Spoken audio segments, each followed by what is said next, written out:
Together for the first time anywhere, creative director and executive producer for Universal Studios Hollywood, John Murdy.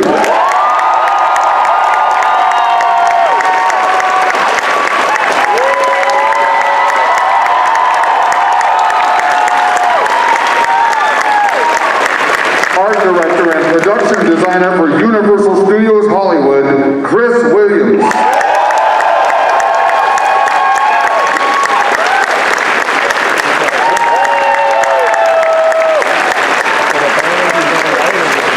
And Senior Director of Entertainment Creative Development for Universal Orlando Resort, Michael Ayalo.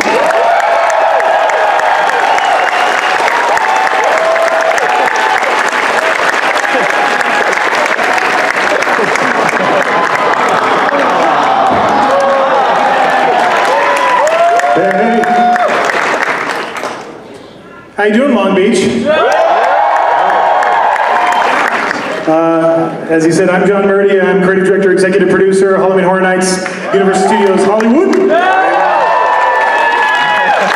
Chris Williams, production designer, head art director for Halloween Horror Nights Hollywood. Thanks for coming. Thank you. Midsummer stream as well. Thank you, guys. And I'm Mike Aiello, and I'm really just happy to be here. All right. Let's take a seat. Okay, all right, let's do that. But picture you're in the living room that we don't have together. So I thought when we were talking about this, and Chris and Mike and I started talking about what we would do today, I thought it was such a cool opportunity because let's ask the question: how many of you guys have actually gotten out to Orlando and seen Universal Studios at Universal Orlando Resort?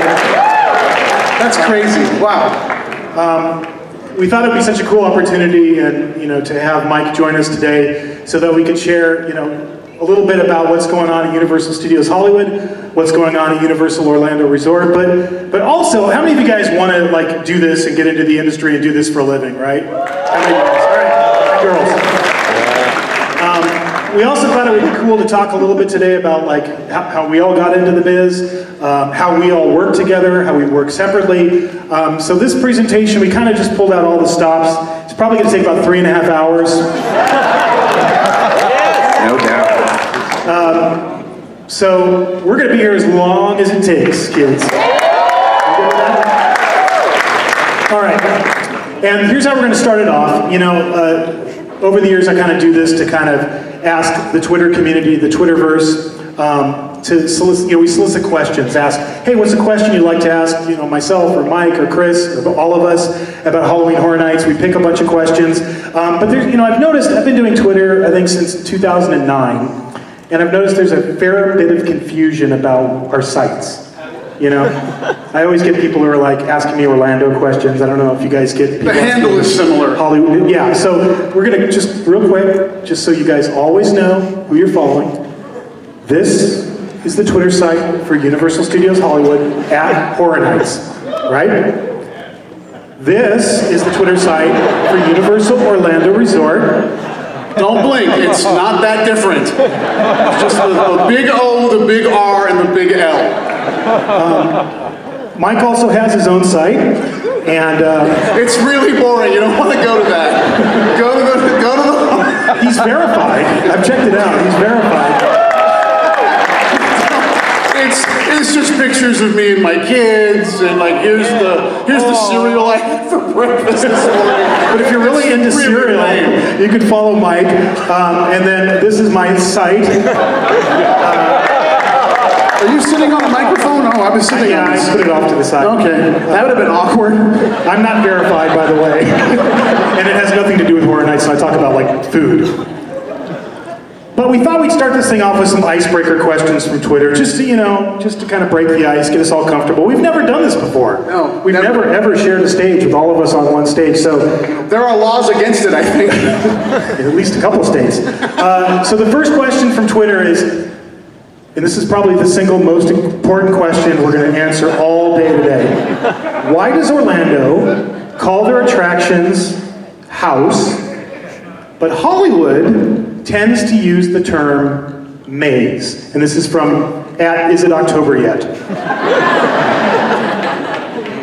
I mean, the answer is pretty mundane. Haunted house was always the term back when the event started in Orlando in the early 90s, and it just kind of stuck. But I will say, when we're creating together or talking about, the terms are a little interchangeable for us when we're talking about. But in our guides and on the website for Orlando, it's always been haunted houses. And when I came in '97, they were always called mazes, actually. But do you know why? I don't know.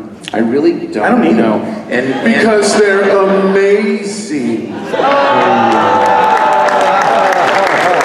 There it is. Trademark. You know, it's not even like the real definition of a maze, because we're not confusing you, we're not putting you into dead ends, we're not doing anything. If you really did that, the throughput would be like 200 people an hour, and the lines would be 6 hours. You know, I think the honest answer is we have no idea. We really don't. And when I came in 2006, when I came to bring back Horror Nights with Chris, they just said, you're going to do one maze this year. And I went, oh, okay, we'll call it a maze. That's it. Thank you. Is it October yet? All right, question. What is your favorite Orlando house, and what is Mike Aiello's favorite Hollywood maze? This is from @HHN Fanatic. I'm sensing a trend here. And the truth is, for many, many years, I had never missed a single night of Horror Nights. Since 2006, I had this crazy streak going where I had been there every single night. It was up over 200 nights. And so it's hard for me to answer that question because there's a whole lot of the houses. It's okay. That I'd never seen, that I'd seen on videos on the internet and everything. But Chris and I went together a couple of years ago, 2016, and we grabbed a flight, we flew, we got there, we did like the whole park, two parks. We did Islands of Adventure and Universal Orlando. We ran around, saw the parks, then we did all of Horror Nights, then we got on a plane the next morning at 7 a.m., flew back and did our event. But the one that really, really impressed me in Orlando was this one. It's called Ghost Town, The Curse of Lightning Gulch.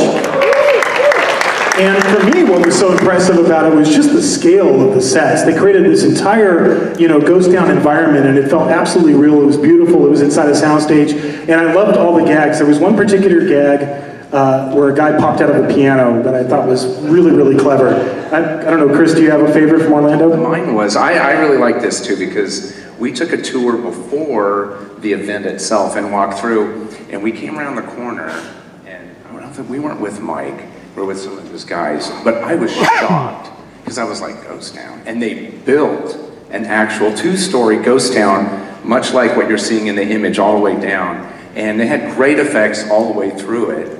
And scenically, that was really the one I liked, but the Exorcist maze that they had produced was really, really cool.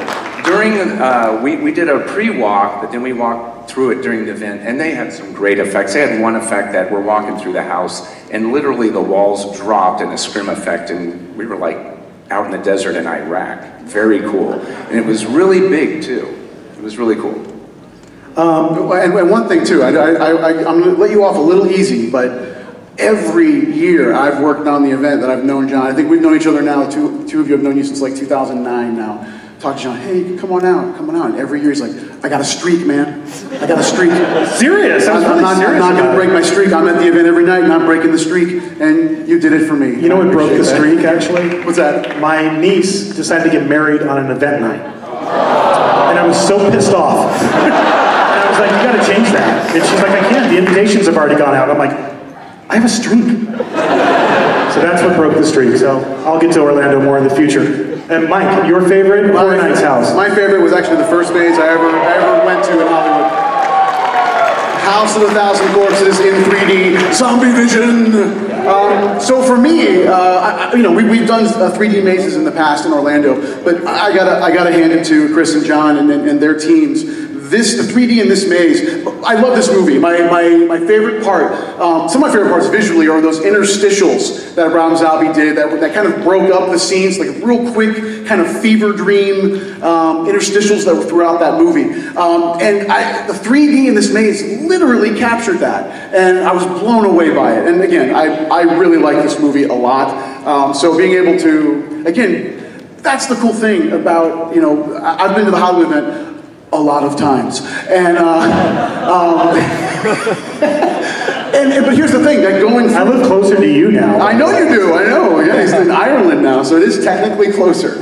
But the really cool thing about, you know, working with our teams in Orlando, and the one thing that we don't get is to be able to be surprised by the mazes or haunted houses that we create, because we know where everything is. We know every beat, every step. So being able to come to the Hollywood Park and experience the mazes here and not know anything about them, it's a really cool thing, and something that I don't take for granted when I'm able to come and visit. I get to finally be a guest and a fan and walk through a Halloween Horror Nights maze that I know absolutely nothing about. So it's really cool. But my favorite premise, by the way, for an Orlando original maze, and I couldn't put it down because I didn't see it in person, was Nightingales. Did you? Oh, is that yours? That's right. Yeah, we'll talk about that a little bit later. But I just love the idea of the World War I thing, but I'll leave that. Yeah. We're going to talk about it a little bit later. All right, moving on. Let's get personal. Uh-oh. Question. What is your biggest fear? This is from @blogamist31. Do you want me to go? Yeah. Going first. Going first is your biggest fear. Wow. So obviously, you know, I'm a dad. So anything happening to my kids is like that's like the most horrible thing in the entire world. But being more playful with it, quite honestly, my biggest fear is deadlines. It's the one thing I'm like really afraid of. What is it? Deadlines. Oh, deadlines. Deadlines. It's like dead lions. Yeah, dead lions. I'm petrified of dead lions. You know, they just lay there.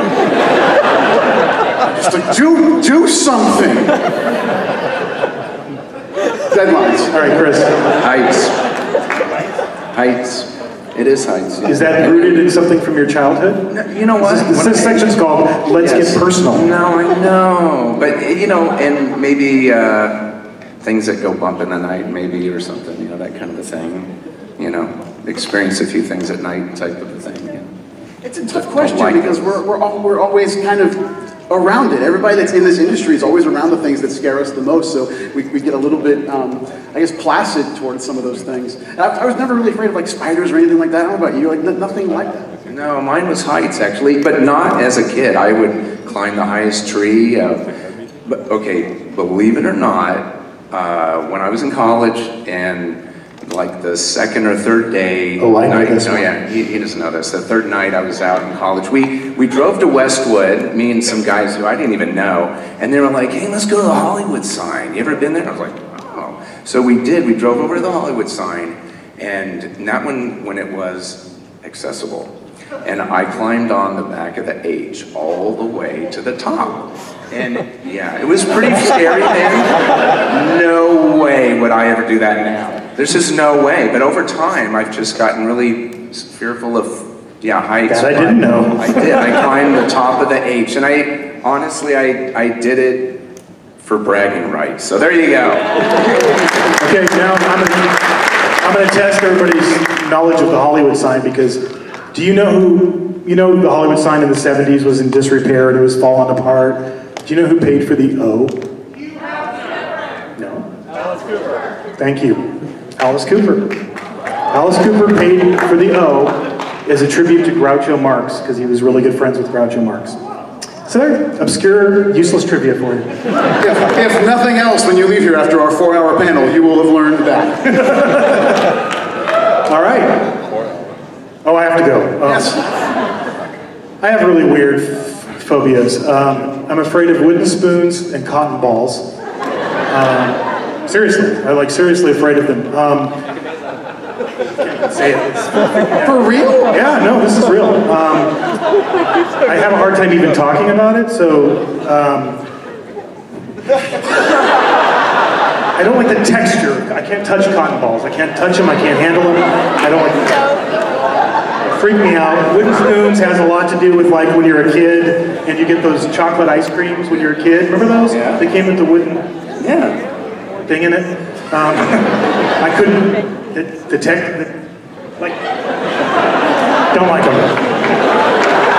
So, I'm serious. It really freaked me out. In Orlando, we get to do a few original mazes in our slate, and I think I found one room theme that I'm going to force you to go through. You know, our performers have gotten wind of this. So like sometimes when I'm going through an event, like a character will come up to me and hand me a bunch of cotton balls and run away. Worst. All right, moving on. Are you scared by your own creations from Hypnopilot V1? Suppose that means like our, what we create. Do they scare you? No. No. Chris? I would say no, because overall we kind of know what's going to happen and what's going on. But I tell you, unless a performer moves into like a different location where they're not supposed to be, yeah, I get startled a few times every year. Or I'll tell you, dot rooms. We did a Black Sabbath maze, and we did like this dot room that was totally black, but then we just spattered like green UV and tried to get a nuclear field.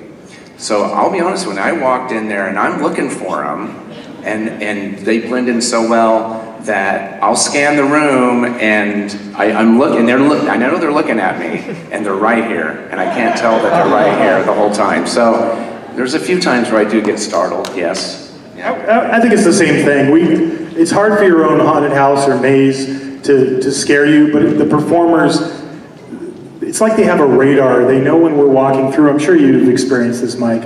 And they're just like, they just become obsessed with scaring you, and that's terrifying, honestly, because you don't want. The worst thing you can do is scream in front of your own performers. This is really embarrassing, but they have made me scream so many times over the years.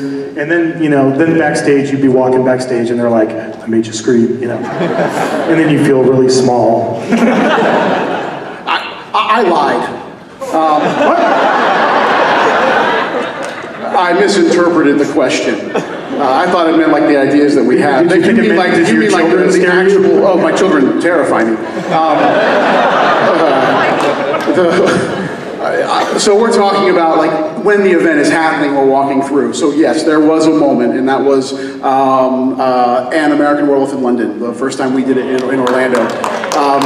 That werewolf terrified me growing up when I watched that movie. And just like the Hollywood Park, we built full-size puppets based on Rick Baker's designs, and these were fully articulated. Again, in Orlando, they were actually manned by a puppeteer, so it could be whatever they wanted to do. It wasn't a fixed interaction with the guest.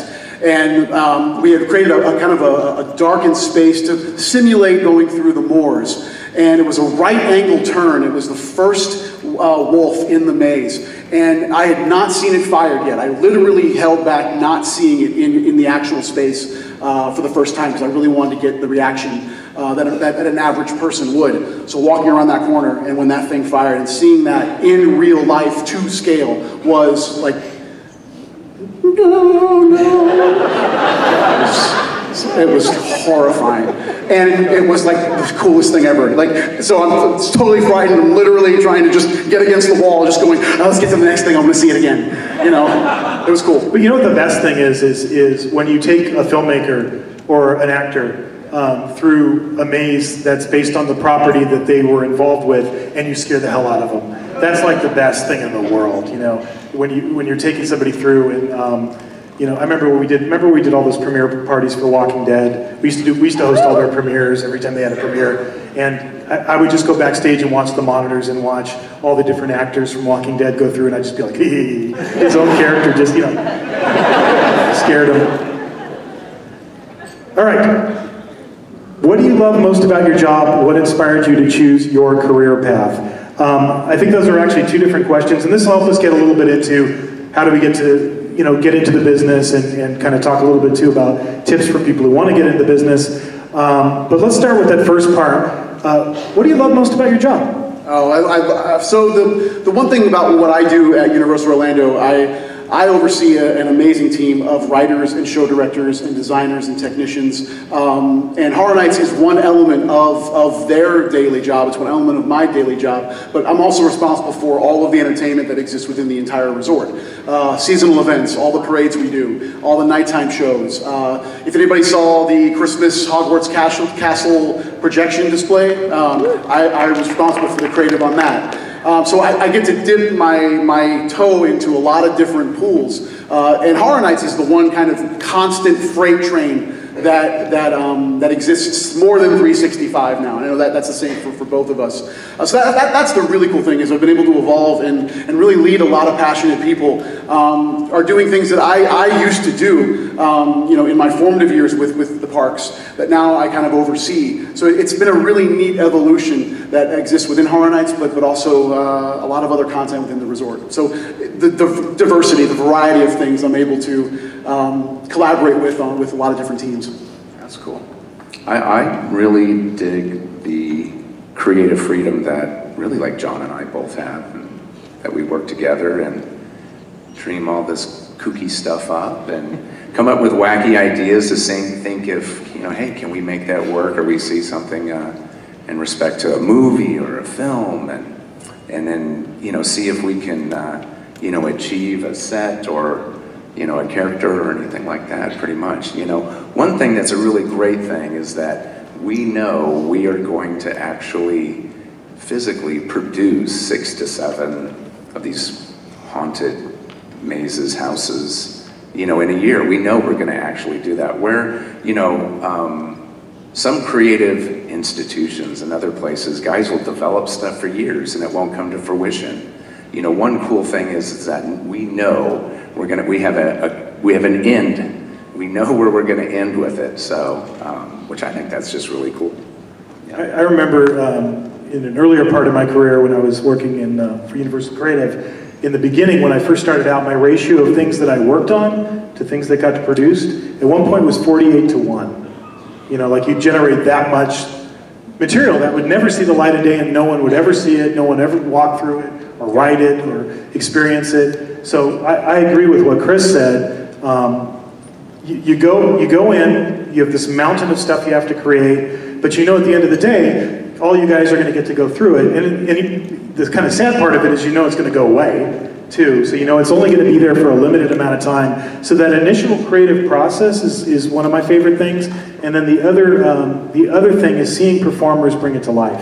That's the second most favorite part of the experience of creating Horror Nights, and always has been for me. I love Chris and I's initial time when we work and we do all that initial creative work and the back and forth that goes on in that. And then I love when I get to walk into a maze or house and I get to see the performers bring it to life, because they always surprise you with things that maybe you didn't even think of that make it that much better. I think the other thing too is being able to foster talent as well. Again, these are massive teams. We're just the guys up here talking to you guys. There are hundreds of people that are responsible for the creations that start on that white piece of paper, that then use the same amount of passion, the same amount of talent to be able to bring that to life. So it's really what I really love, and I know you guys can mirror this, is being able to really see something in somebody and a talent that they have that you can bring out in them, and ultimately do things better than you ever did. Because that's really what this is about. There were people doing this before us. There are going to be people doing this after us. So it's finding those diamonds in the rough, just like we were found, and instilling in that next generation of what is going to be Halloween Horror Nights. And as far as what inspired you to choose your career path, I've obviously talked about this before, so I won't go into great detail on this, but I'm a Southern California kid. I grew up going to Universal Studios Hollywood. There was 2 seminal events in my life that set me on the path that I'm on now.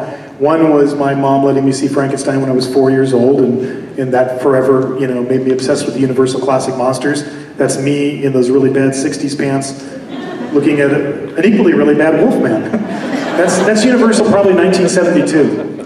And when I learned that you could come to Universal and you could actually meet the monsters, that was kind of it for me. So every time my parents would ask me where I wanted to go on my birthday, I always wanted to go to Universal. So both the movie studio and the theme park really inspired me to want to do this. And then Chris. Movies of the 80s, all those practical effects and such, big inspirations. They really were. My parents were as well, My mom was an artist. She did a lot of oil paintings, and that was a big inspiration watching her paint and such, and a lot of that stuff translates even into scenic painting and such. But it's really like the inspiration of, I was a big film guy.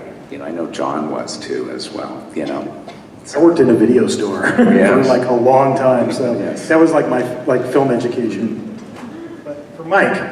Yeah, for me, E.T. was the first movie I ever saw in the theater with my mom. It was life-altering. The idea, again, I was 82, so I was 4 years old.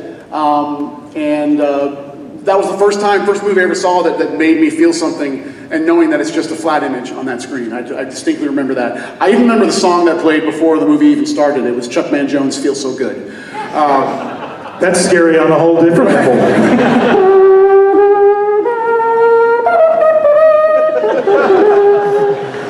Dude, look it up on iTunes.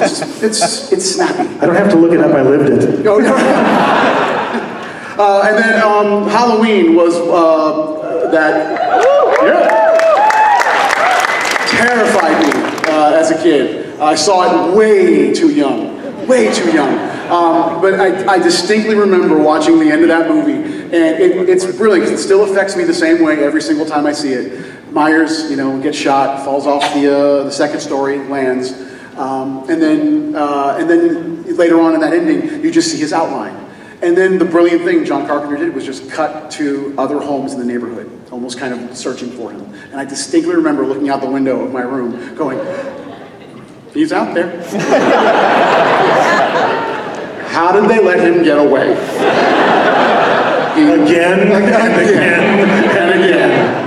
And I distinctly remember that, looking out that window and just being terrified because the neighborhood I saw on that screen looked eerily similar to the one that was right outside my window, and that was brilliant.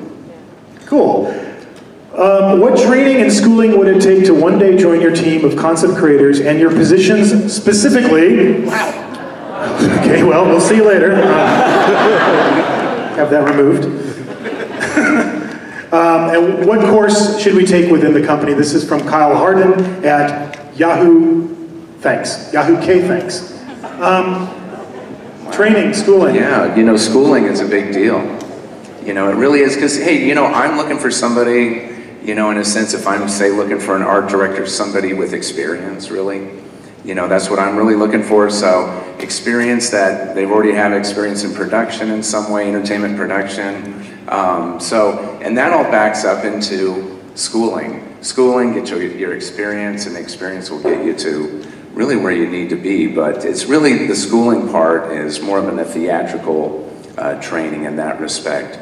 And you're fine arts, right? You're a fine arts. Yeah, I had a different approach, actually. When I was in school, I didn't have like a theatrical training, but it was in fine art. So that was the direction I had, basically a starving artist. But, when I would think about that and think of the future, it's like, I don't want to paint on a bunch of canvases, and I surely don't want to starve either, So, in my wacky brain, I was really looking at different approaches in fine art. So what I would mostly create, honestly, were art installations or environments. So, I've talked about it before, which I've created like environments like in hell and other aspects like that, and more spiritual environments that actually those help me to get, smaller jobs that I get experience to be where I'm at today, actually. How about you, Mike? For me, I didn't go to college. I was all life experience. I really think, there are two types of people. Well, there's many, but there are two that I'll define here. There are those that really like the structure of being in school and that sort of classroom structure, and there are those that simply don't. Those that absorb materials differently, and I'm certainly in that category. For me, and then the type of people that we look for to join the creative team at Universal Orlando is someone that honestly has a passion for the thing that they really want to do. A lot of the show directors on my team, Charles Gray, Patrick Braillard, Blake Broswell, and they're led by an amazing woman named Laura Sauls. I've been with her for years and years and years, and she manages that crazy group from a day-to-day standpoint. And all of them have different backgrounds. And that's the one unique thing, is there isn't one way that anybody gets to do this. And I'll talk one thing about being here. Let me say once, what Rick and his team have done with this event, there's nothing like this on the East Coast at all. Nothing like this. It is an amazing thing. It's an amazing thing. And you're seeing it out here, that the passion that goes into a lot of the people that are in the Hall of Shadows doing their thing with the home haunts. And we met a girl named Aurora who did a home haunt. Yeah. Did you guys get to go through that trick or treat? Yeah. The fact that she just has a passion for it, and there are resources that are available to allow her to achieve the vision that she had. And that's really what it comes down to. It's what all of us have done, is we had a goal in mind, that we saw way out there, and really no way to get there, but there is the first step. And you're seeing that happen all the time over these last 2 days in that hall, and all year when people are making these amazing haunts. It's passion. And that is the number one quality that you have to have in an individual that's on a team of other passionate people. And I think, the Hall of Shadows is a great example of this. I meet so many people that, like, how do you get into the industry, and what do I need to do, and how do I get your job, et cetera, et cetera. What's so beautiful about that is just do it. Just make something. Because everybody has to start somewhere. But if you just create something, it doesn't matter if it's a video on YouTube or a haunted house in your parents' garage. Every little thing you do is a little bit of experience that you're going to get and be able to build upon to do the next thing. My dad, when I was starting out, gave me really good advice. And my father has worked for the Southern California Gas Company, which I think has a different name now, since 1960. He's worked for the same company his entire life. Still works there. He's 82. And he told me when I was first starting out, whatever you do, whatever job you do it to the best of your ability, because quality rises to the surface, and that's how people get noticed. So if you're, the first job I think I ever had was waxing and stripping church floors in the summer, like under the table, like really scraping gum out. I was the best damn gum scraper that you ever saw, but that's, the passion is such a huge part of it. And it's also just the ability to never give up on yourself, and always, when you're pursuing your dream, everybody's path is going to take wacky turns. It's always a hard question to answer. When I don't know what you guys think. Every time I'm asked that question, I always find it hard to answer. Like, what's the path to get there? There is no one path. Everything goes like this. I'm a theater major. I was specifically an acting major, but I ended up doing this because I took a summer job at Universal Studios in 1989 as a tour guide. That's me. And that's the picture of me talking, obviously, as a tour guide. The other picture in the polyester yellow Kodak outfit was I worked really hard as a tour guide. I got bumped up to be a summer supervisor, and then I just kept going. And then all of a sudden, somebody told me there was an opening in what was then called Universal Planning and Development for the E.T. ride, when we built the E.T. ride, as a production assistant, and the old special effects show, which was called The World of Cinemagic. So I just, went for it, and then every step led to something else. But it only did that because, if I was a gopher or a production assistant, I was the best damn gopher or production assistant you could imagine. And I've seen this with Horror Nights countless times, and I'm sure you guys have too. All these people who come to work for us, sometimes there's characters, and we have characters who are on our design team today. Troy's probably out in the hall somewhere. You'd recognize him because he's always wearing a fez. There he is. Troy, put your hand up. Troy was a character in our Thing Maze, and he was the perfect Norwegian. He had that great beard, and then when we made him look all frozen, he looked awesome. He looked like he was from Norway. He came here, and remember, he studied Norwegian so he could speak it. He did. He learned Norwegian. A few lines. In a maze where he didn't have any lines. We didn't even. I was like, Troy, you don't have lines, but he still learned Norwegian. But Chris found out later that he had a whole design background. Yeah, he came in, he approached me and talked to me, but his design background is, he went to Cal Poly San Luis Obispo for the School of Architecture, which is like a 5-year program. You know, I mean, so, you know, schooling serious, is, yeah, and it's serious architecture. So he's gone through that, and he's done some serious studies. So a lot of the work that, you know, honestly, most of the elevational stuff and the frontals that you see, Troy really helps us with that, figure that stuff out, to make it look right and appropriate, because, you know, we're not building 30-foot buildings, you know, we're truncating them to make them look appropriate, you know. So. And then, since I had some free time on my flight, my 48 hours I traveled to be here today, I raided Mike's Facebook page to find out exactly where he came from. Look what I found. Would you like to explain this, Mr. Aiello? Yeah, so I've been with Universal in Orlando 23 years. I started when I was 17 years old. And the picture there of me in that blue shirt, that's me as a skipper on the Jaws boat ride in Orlando. I love that ride. It was awesome. It was awesome. It was going to be a summer job. It was going to just be 3 months, and then I was going to, you know, move on. And it became a 23-year career. So then I literally would change the script of the tour because, you know, I wanted to, you know, change it up. But I was did you take it to Jaws 3D, or how did you change it up? No, it was more Jaws Revenge. Yeah. They filmed that movie when I started at Universal. Really? Yeah, I was on the set. My supervisor at the time brought me into the office and said, "Hey, I don't want to keep writing you up because you keep changing the script. There's an audition in entertainment. Why don't you go there? They're a little more free with the script." And I worked as a game show host for Nickelodeon Studios. Yeah. For a little while. Nickelodeon! So I worked there, met my wife there as well, almost 20 years ago now. And then I was also a blues brother. Everybody kept saying on the tours that, thanks, Bishop from God. Everybody kept saying I look like Dan Aykroyd in my younger days. I don't know if I still do now. I don't know, you tell me. But I auditioned for that show and then got it, became contracted, sang and danced in a black suit in 110-degree weather, and played harmonica. And that was my in into entertainment, was being a performer first. And then it really kind of evolved from there. And I think Mike really took to heart my dad's advice about, you know, like, whatever you do, do it to the best of your ability, because look at that guy kill that shark. Damn. I like how my gut is directly kind of wedged right in between. That's quite a shot you found, Mr. Murdy. I appreciate that. It looks even better on the bigger screen, I'm sure. Let me take a look. Oh, yeah. That looks great. Very gratuitous. So, Chris, how did you get to Universal? Well, you know, I honestly, February was my 20th year at Universal, actually.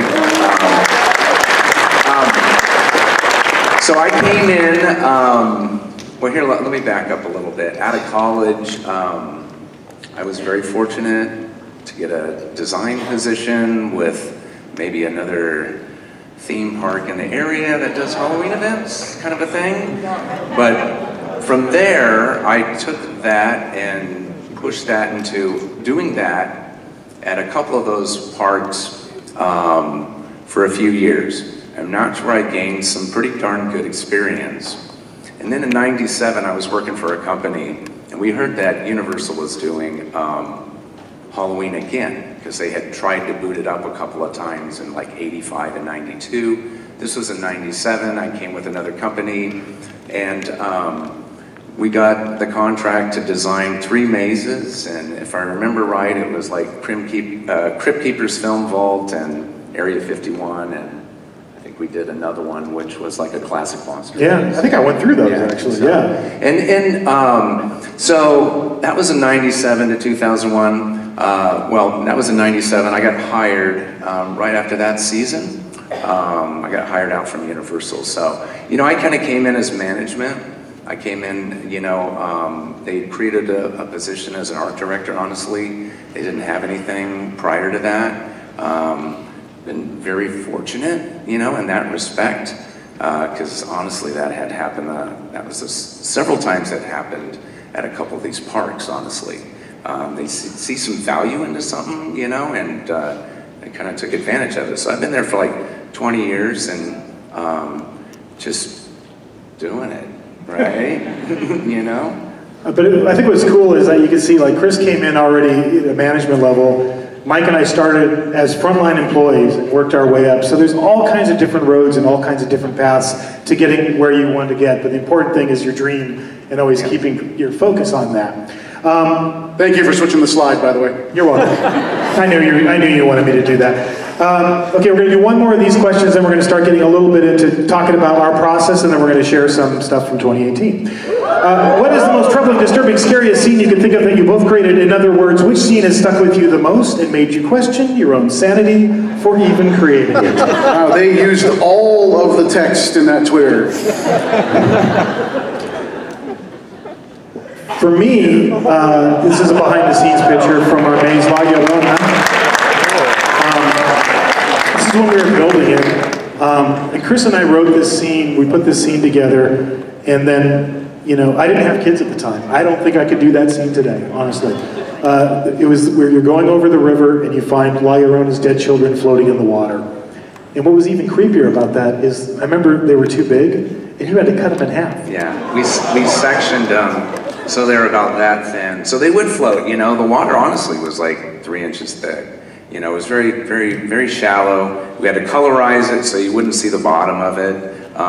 And I gotta be honest with you, you know, I agree with John on that. You know, this is like the creepiest thing that, you know, that we did. At that time, John didn't have kids. At that time, I did, and they were young. You know, so yeah, we had a lot of conversations about that. Not only the kids, this was kind of the first maze that we had some religious iconography in there as well. And we debated a lot on that, if we should, you know, show that, and we decided to as well. You know, and also, if you know the lore of La Llorona, the eater of children, we showed that too. She literally ate them, really, you know, intense, I think. You know, we talked a lot about that and debated that. You know, I think the big thing is on this is something that we created out of our own mind. We didn't look at a TV show and go, hey, we're gonna grab this scene and do it. It's not like from a film and pull something from that. It's something that we were thinking about and how to present it and how to show it and show it to you guys and make it scary and creepy. So I really think that that is the one that La Llorona really threw out. I would agree. And then for Mike, do you see the name Freddy anywhere? Do you see the name Jason anywhere? Do you see the name Leatherface anywhere? Do you see the words Nightmare on Elm Street, Friday the 13th, Texas Chainsaw Massacre? This to me is the greatest example of awareness. We could put out a poster that just has those 3 characters and every single person knows exactly what that means. That's the ideal for a maze. If you could put an image out and instantly people go, I know what that is, I want to see it. That's what we look for. Number 2, we look for characters that we can replicate in a live environment like a maze or a haunted house at Halloween Horror Nights. I use this particular image from Saw because a lot of times when you're working with movies, obviously Freddy's a great character to replicate because it's a mask, but somebody like the Reverse Bear Trap, if she didn't have that headgear on, I don't think that would work. You wouldn't know what it was. So we're always looking for things that have great characters that we can use our live actors to bring them to life. And lastly, it's environments. Of course, this is from Alien vs. Predator. But we're always looking for great environments that we can replicate in a live attraction like Halloween Horror Nights. Is that any different for you guys, what you look for? No. It's the 3-legged stool. You described it perfectly. Question, what does it take to collab? We're going to use that term now.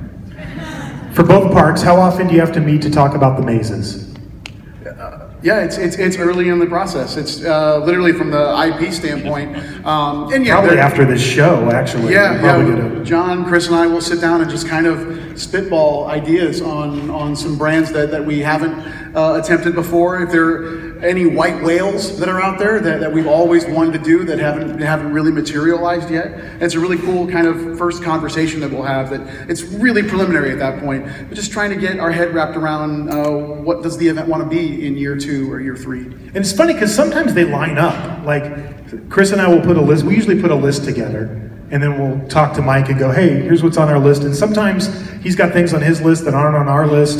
And sometimes we go, oh yeah, I'd like to do that. Oh yeah. And like some years you'll see us line up with a lot of things in common, and some years less in common. And it's really just when we build those lists. And that's at the beginning, you know. We have some every other week standing meetings that we call and talk to them. We talk and we go through actually, you know, like say for each meeting a trade. So one is costume design, and another one is makeup, and another one is technical, and then project management. So we do meet at least, you know, some standing meetings every other week as well. It's also an effort to try and find some best practices as well between the two parks. If there are things that Chris and John and their teams are doing that are really efficient, we'll say, hey, let's adopt that sort of plan, and vice versa.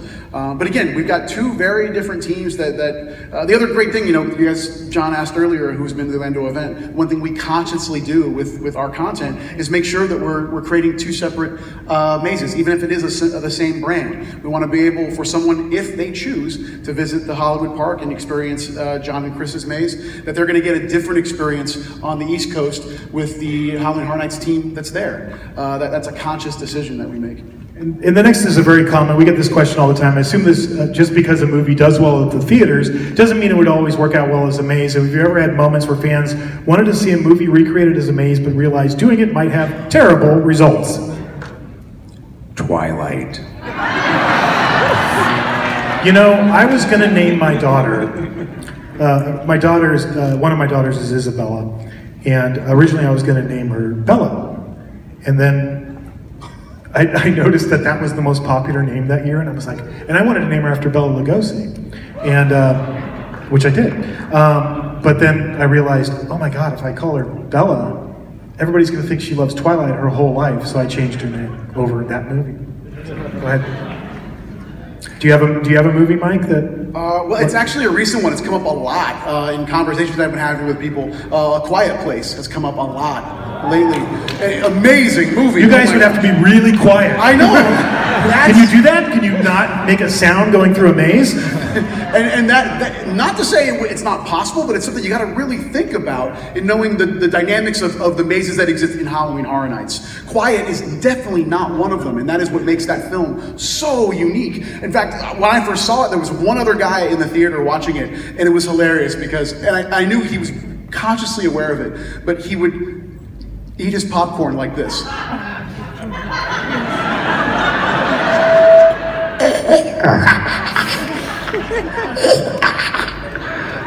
In like the most inopportune time, and I'm just sitting, I'm like 3 rows ahead of him, just going, come on, man.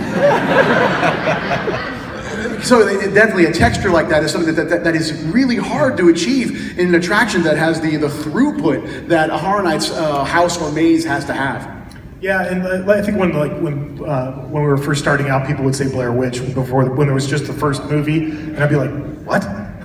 So you're gonna make a maze and there's gonna be one guy standing in a corner, you know? The first Paranormal Activity, you know, everybody was like, Paranormal Activity, I'm like, the door just goes, thank you, you know. And in recent years, Get Out, honestly, you know, I got a lot of people asking me about Get Out, and I'm like, Get Out's social commentary, it works brilliantly as a film, it's fantastic, it's genius, but it's not necessarily a maze, you know? Not everything is designed to be a maze, I think is the answer to that question. What's the process like creating an IP? How long does it take to get the rights to certain films? This is from Has a Michael G. The answer is a really, really, really, really, really, really long time sometimes. A crazy long time. For 10 years, every year, Chris and I, and Mike, and eventually when we started working with Mike, we would go, can we do The Exorcist? And the answer was always no. And then one year, the answer was yes, and that took 10 years. Shining took 11, 12 years, something like that, from when we started. So sometimes it does take years and years and years to chase something to get it. What I thought we'd do really quickly, and I'll go fairly quick through this because we want to get to the content of what we're going to be talking about for this year, but just really quick, somebody asked me how we create a maze from start to finish. We're going to run it through it, and we're going to compare how we do it in Hollywood. We'll take the IP approach for Hollywood. Mike's going to take the original approach for Orlando. But obviously, it starts with a concept. I just used Alice Cooper Goes to Hell because the particular concept for that maze is marrying that album together with Dante's Inferno, and that was kind of our leaping off point for that maze. And then Mike, you put... Yeah, Dead Exposure, Patient Zero is a new original maze we're doing this year in Orlando. And again, the concept, it actually happened at a bar with my buddy David Hughes, who's one of the designers.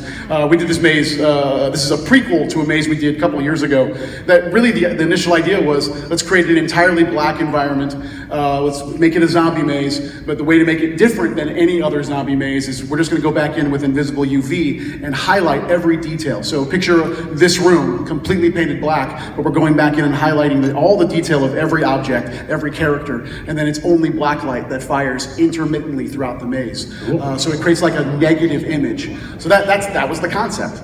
So once you have the concept, you got to do the pitch. I included that picture of Chris and I. That's Chris and I backstage at Alice Cooper Concept. That's literally when we pitched this idea. That's the only time we've ever captured the pitch in a photograph. We were backstage, Steve got invited us to see a show. We were backstage, we're like, hey, so we just worked together. What about this? And then Mike, you put Mr. Landis up there. Yeah, he has nothing to do with Dead Exposure. I didn't understand the process of the slide. Sorry. That's all right.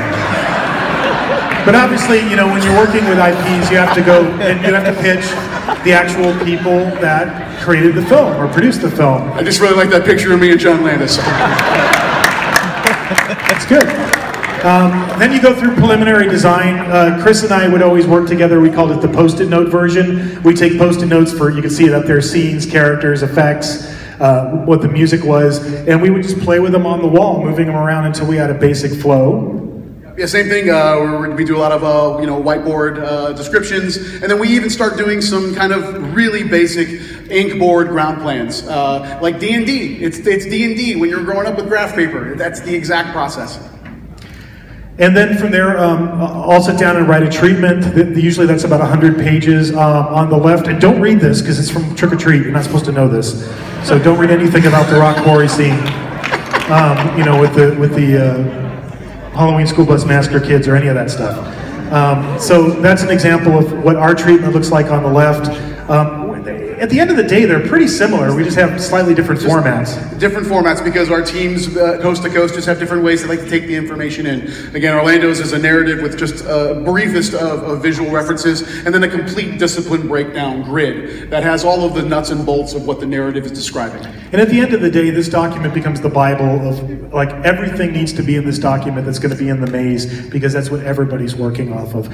But then Chris would take it from here and he would do the drawing package. I'll take the treatment, and then whatever space that we're in, whether in a tent or in a queue, just really wherever we're located, and then I'll just start to rough it out in scale, usually like in 1/4 inch, and really trying to plug in all the elements and also other elements like tech rooms and performer rooms for like break rooms, as well as mask and makeup room, and accesses throughout the maze itself, mechanical rooms. So, you know, it honestly, when we're done with it, it does look like a wacky maze if you hold it and really kind of look at it. You know, maybe that's where the term kind of came from. But, you know, essentially that's where I rough it out, and then I'll hand it to my art team, which is like head with Randy Creason, who's in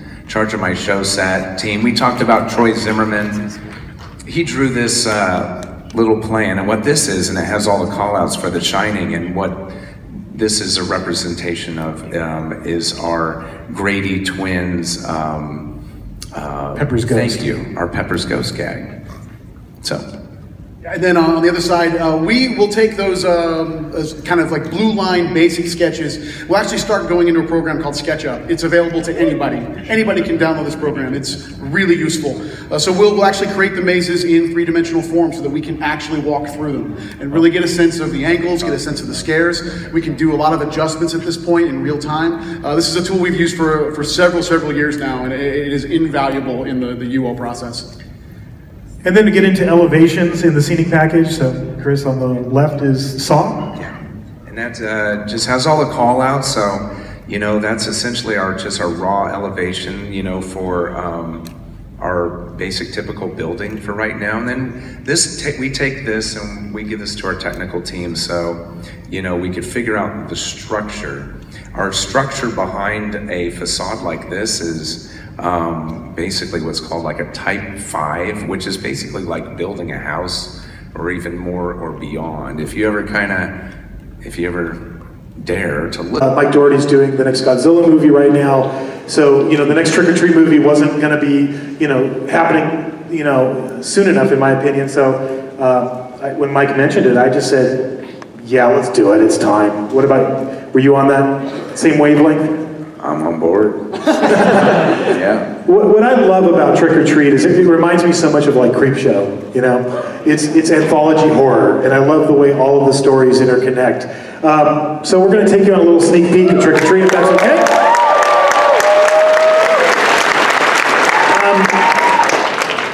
So, you know, we talked about this a little bit, but do you each try to do a shared IP relatively the same, or do you like them to do your own twist on them from SoCal Exploring? And I think you answered it earlier, Mike. Yeah, I think, you know, I don't think we necessarily, like, in our mind set out to do that. I think it naturally ends up that way. Usually when we decide on IP, we go off and we design, Chris and I get together, and we come up with our idea, and you guys get together and you come up with your idea, and then inevitably we have that moment, before, usually right before we're going to pitch it, to say, like, oh, how does your maze go? Here's how our maze goes. But ours is actually different right out of the gate on this one. Right out of the gate it's different, yeah. Here's an example. So for Hollywood, the facade for the maze is going to be Emma and Henry's house, right? And really, when Chris and I sat down to design it, it's because it's the first scene in the movie, right? And we really liked the idea of the ghosts out front. We liked the idea, oh, there's the house, by the way. It's in construction right now. It's being built. This is prior to props and dressing. Obviously, we have to do all the ghost figures. But we like the idea of kind of teasing Sam. So the first time you see him, he is like the sheet ghost. You know, it's just like how Emma tragically encountered him in the movie. And of course, you're going to run into Emma as well when you're going through this section. But for Orlando, because we had done the zone already, we really wanted to kind of hit the guests over the head with something large in scale right off the bat. So we're beginning our maze with Creek's house, and this is in our parade building facility. So we're building Creek's house, and this is to scale. You're going to walk through the front door to scale of Creek's house. So these are some in-progress photos of the facade for our Trick or Treat maze in Orlando. But the thing I noticed right away when we all started comparing is that we hit all the same beats. Like literally every beat in the film that's in our maze is in Mike's maze, and vice versa. They may be in different spots, but all of the same beats are going to be hit. And you know, just again to just, you know, like we look at each other's work. Sometimes we blatantly steal things from each other. We blatantly stole this idea from your Scare Zone, actually. The idea of doing the puke scene. If you don't know what we're talking about, maybe Mike, you could explain what you guys did. So in this story, obviously, Wilkins, he has kind of poisoned a lot of the candy that he gives out to kids who have been bad. And this unfortunate young man eats some of that candy and he vomits profusely. The most chocolatey vomit you've ever seen. Chocolatey, yeah. It's disgusting. So we recreated this in the Scare Zone. We actually had made a dummy of the small boy that on cue could vomit right there in front of the guests as they were walking through the zone. And then Wilkins was a live performer, so he would kind of draw the guests in closer and then cue it right before, you know, right when they didn't expect it. And this poor dummy of this kid would just profusely vomit all over the street. It was awesome. And we both saw what Orlando did, so we incorporated a similar effect into the maze. So when you go to, you know, the principal, and I should mention, because it's an anthology horror movie, we're really trying to introduce the different sections. So there's like little tableaus that introduce the idea, oh, this is the principal, or this is, you know, the Halloween School Bus Massacre, or this is Surprise Party. So we're going to do all of that as you're going through. And then you sent me a video recently where you guys were R&D'ing with Marissa and her team, the Mr. Pukey, or whatever we're calling him. So I can tell you the way that we've positioned this is that you guys will definitely get wet. You know, and that's the intent. Yeah, which is better than normal getting wet. There's a picture of what we were just talking about. There's the chocolatey, bloody puke. Yes. And there's Mike's scare zone from last year, right? Yes, that was last year, yeah. Surprise party, that's another section of the movie where these girls are dressed up in kind of sexy princess costumes and they're going to a special party, and then once you get there you find out there's something very mysterious going on with these girls.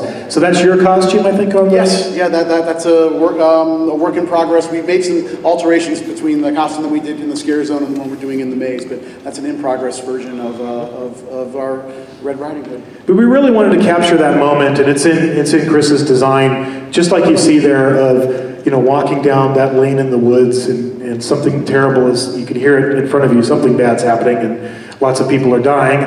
But we wanted to have that moment where you're walking through the woods and there's the jack-o'-lanterns and everything.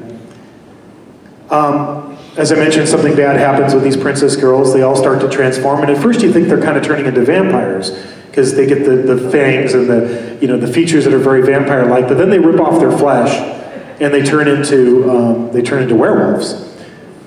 Like that. Ooh, it moves. It's cool, we can just watch that.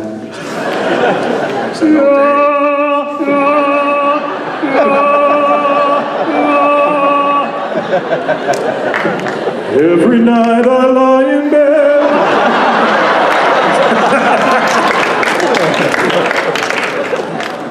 I do the whole song. My kids have been watching. You know, I just drove to Dublin, you know, to 3.5 hour bus drive, and I listened to that soundtrack 5 times. So I can sing any song from Greatest Showman right now, but we won't. So as I mentioned, they turn into werewolves. So that meant we had to create werewolf versions of these girls. This is actually a picture. You found that in the book, right? Yeah. Mike, when we first met him, do you remember he gave us that coffee table book on trick or treat? Mm-hmm. And it has this awesome picture. And it's funny, in the movie, you don't see that much of the werewolf. You just see the Greatest Showman version that I showed you there. But you don't really see the full, you know, transformed werewolf until it's just the head howling at the moon at the end of Sweet Dreams by Marilyn Manson. But we're going to show it off. Oh yeah, of course. So let's show it off. This is our sculpt for the werewolf girl. This is done by Pat McGee Effects. And how we've gotten this positioned is that our performer will look out the mouth there, through the mouth, to see vision. So, we could alter the head to make it look very canine. And it's such a weird combination because you also have to marry the princess dress to this. So it's just a bizarre thing. And then Mike? Yeah, this is an in-progress version of a puppet we're developing for the wolf as well. So you'll see a couple different versions of the wolf in the maze. This is, again, in progress of a puppet that we're building to be able to really attack the guests. Much in the same way, again, that's one thing we learn on things we've done in our past as well. Figure out how can we improve it, change it to make it a little bit better, a little bit more quality. But yeah, that's a little sneak peek there. And we're working on a similar thing, but it's not quite sculpted yet, so I couldn't share it with you today. But you'll see in the maze. And then, of course, there's the werewolf girls mid-transformation. We actually, in our maze, you're just going to see them as the werewolf girls, but you're going to see this look in the scare zone. Oh, damn. You didn't hear that. But this is going to be the, yeah, we're doing a trick-or-treat scare zone in addition to that.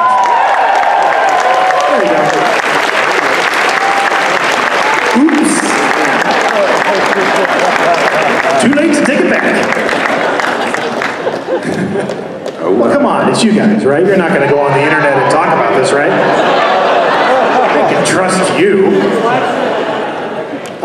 So for the scare zone, we're going to have both the fully transformed werewolf girls and the girls mid-transformation. So this is the prosthetic sculpt for the mid-transformation werewolf girl.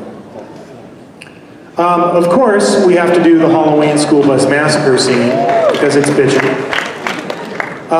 And when we were working on this, and you guys thought the same exact way, when Chris and I were talking about how do we want to do this scene, this is an image. I think when I was writing the first outline, I sent this image to you and said, it should be that should be what we see. Exactly. Yep, and that's what you'll see. So you're going to see the partially submerged school bus in water. with all the cat tails, is that right? Cat tails around it, and encounter all of the school bus massacre kids. If you don't know the film, this is the School Bus Massacre Kids. These parents put all their troubled children on the bus, and they pay the bus driver off to drive them into a quarry and kill all their kids. But of course, as in all horror movies, it doesn't quite go like that, and they come back. When they come back, they look like this. They've been rotting down there in that water for decades, so they look all, you know, kind of partially disintegrated and mildewy and slimy, and that's the look that Chris and I latched onto for the maze. And just to give you a close-up, that's kind of what it looks like in the film.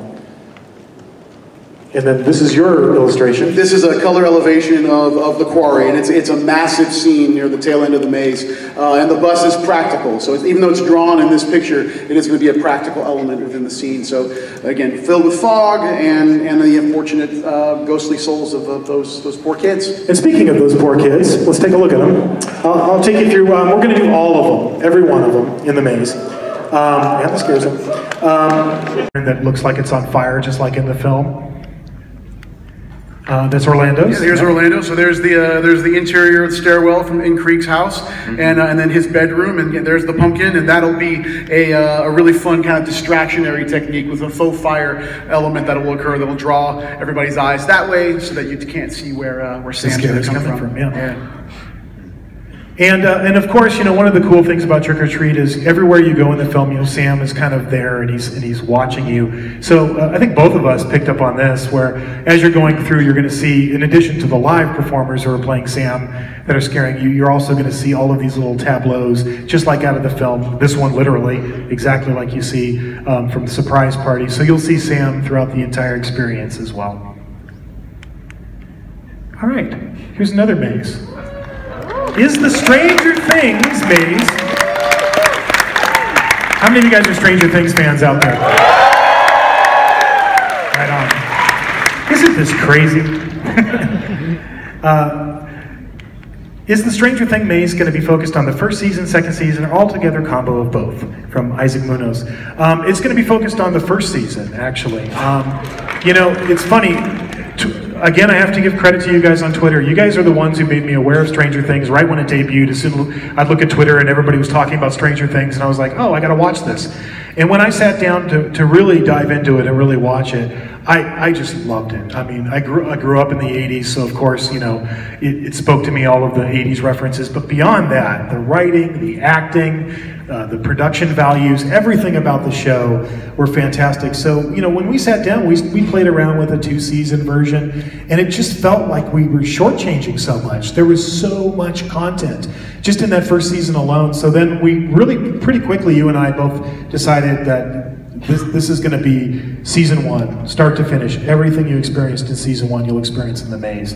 I don't know if you guys have anything to add to that. Yeah, no, I mean, we actually, in the very initial Blue Sky stages, we did an entire 2-season kind of flow. But again, Murdy, to your point, Charles Gray, Patrick Braylor, David Hughes, and then Walker Darrow, they're kind of the think tank with me on this. We again decided that, you know, can we just give focus to one season and really pay off some of the best moments and have time with it, you know, rather than having to very quickly jump from scene to scene. And of course, this is the Stranger Things key art. This is a question: what is the hardest part of making the Stranger Things maze? This is from Anthony. And I think it's a couple of different things, and we'll give you a little sneak peek of Stranger Things as we go along here.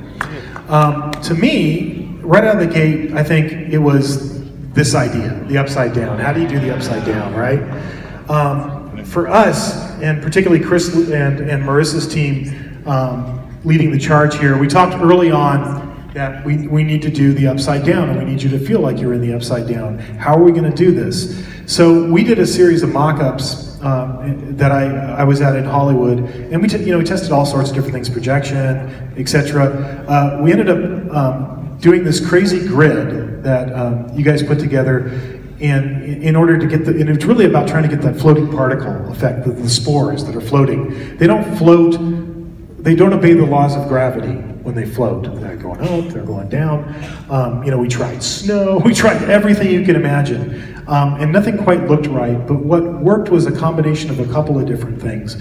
Projection, but also physical, actual objects. And I don't know if you want to explain that, but why you drew this grid. Well, there's the grid. So each letter is essentially a fiber optic that's coming through the wall at a certain length, and on the end of that fiber optic is a cotton batting. Sorry. That's exactly what happened when he walked in the room during the R&D. He saw so much of the cotton batting, he did split, but yeah. And that's what it is. It's a tiny little piece of, like, honestly, it's like from a snow blanket, you know, so it's a little bit different than a cotton ball. And it's to diffuse the light, yeah. So you can't see the point of light. And also then to simulate kind of the spore kind of look and feel to it. And then with a fan, depending on how long they are sticking out from the wall, we'll get some movement. And then, like John had said, with a combination of a couple of things, which also a short throw projector that has some more that are moving a little bit more freely.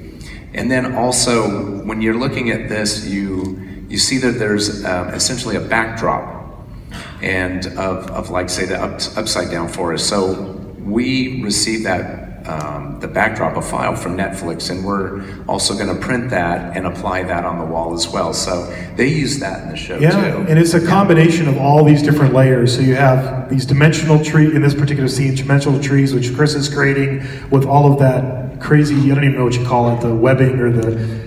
Yeah, we're trying to do some of that silicone webbing that, you know, we see in the film as well, and right now we're doing some different variations on it, but that's the approach right now, that we're trying to do it as silicone and honestly have it close enough that you're walking through it so you feel some of that. If you guys have ever touched silicone, it has a different kind of feel to it as well. So it's combining all of these different things together to create one idea. And it took a series of mock-ups and trial and error and trying all these different things, but that's what we finally landed on for the Upside Down. Then you get into the sets. These are some of Mike's drawings. These are just a series of color elevations. And again, these are great tools for us to not only figure out what the maze is going to look like, but also be able to give Netflix, the people we're collaborating with, the assurance that we are paying off the feel and texture of the show in every possible way. I think we can flip through kind of some of these. There's the shed that Will gets kidnapped in by the Demigorgon. There's the facade of the buyer's house. And again, and every step of the way, with just like any other branded maze we do, it's getting all of the reference. Netflix was amazing with us, and our just teams. Gave us a huge amount of reference to us. Just gigabytes and gigabytes of information, because it's all available for us to be able to use and really recreate these as close as humanly possible to the sets. And that's why, you know, going back to why season 1 too, to be able to take the time to go through the woods, you know, kind of hearkening back a little bit to like our Alien versus Predator maze from years ago, you know, to be able to walk through the woods and hear the Demogorgon, hear that chittering, and to build that suspense. That's something we really wanted to do with this maze, you know, to be able to go into the buyer's house and the alphabet wall and all of those things that are so iconic on the show. You want to see all of it. So we're going to give you all of it. Yeah. Oh, this is the Hawkins lab. This is going to be a 2-story lab, and you're going to actually walk around the tank that holds 11 for during those experiments they put her through. 2-story room, to scale with the show. It is literally the exact same size as the set on the show. And then there's this guy, the Demogorgon. Actually, a really incredibly difficult creature to create, because like Mike mentioned earlier, you know, we can create pretty much anything, but we have to think about like vision, ergonomics, all of those things. You know, we knew we wanted to do this as a live performer, not a puppet. So we're building a full-blown Demogorgon head-to-toe creature suit. I think I'll share a couple images of that with you guys. This is our sculpt, Pat McGee's sculpt, in progress for the Demogorgon. That's the head. The teeth are one of the crazy things about this. You know, you look at, I'll change it to the other slide where you can just see, you know, there's the main teeth, and then there's those tiny little, minuscule little teeth, and he's got to do all of them, you know, for multiple, you're going to see a lot of this guy. So there's so much that he has to do just to create one. And then this is yours? Yeah, we're going to feature the Demigorgon in several different looks. So this is kind of the closed mouth version of the Demigorgon. This is again a sculpt by our amazing in-house artists, putting their talent on the clay. I think the next one is an open mouth version. Yeah, there he is. One thing we're doing with the teeth like this, at least in Orlando, these types of smaller details, when our performers are moving, they're usually the first thing that starts to break down. So we're actually going to 3D print all of the teeth into this mesh that we can actually replace an entire layer of the Demigorgon's head in one fell swoop. Very quickly, because we know for a fact, just based on the erratic movement that these performers are going to do within this costume, want to make sure that we can make it look the same way every single night, even if it takes, within the hour to be able to fix and replace. Oh, one thing too, we're also doing a puppeted version of the Demigorgon. We're building busts so that they can actually open and close throughout the maze. So there's several key moments within the maze where you'll see that version of the Demigorgon. So that's just a little sneak peek at Stranger Things. I think we should give you guys something. Yeah.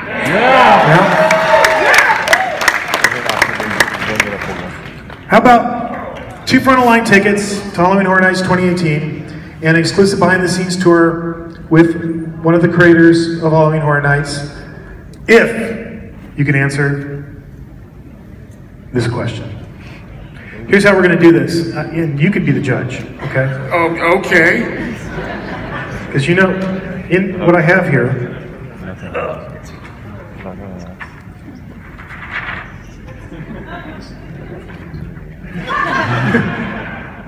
so this is what we're going to give away for one lucky person. They're going to win front line tickets to Horror Nights. They're going to win exclusive behind-the-scenes maze tour, and we're going to do it in the form of a question. But if you yell out the answer, like before we ask you, we're going to tear that to shreds, right? And everybody He's done it before. I did it on stage. He has. I've done it. It's happened. Murdy, I'm going to let you judge this. There's too much pressure here. I don't want to do this. But we've done this. We always do this, and the reason we do it, and before we get to it, is because if there's one thing I know, and I'm sure Chris and Mike will say the same thing, is we are so very, very, very privileged, lucky to have the dedicated fans. I mean, look at all you guys. This is just amazing. Believe me, we appreciate it.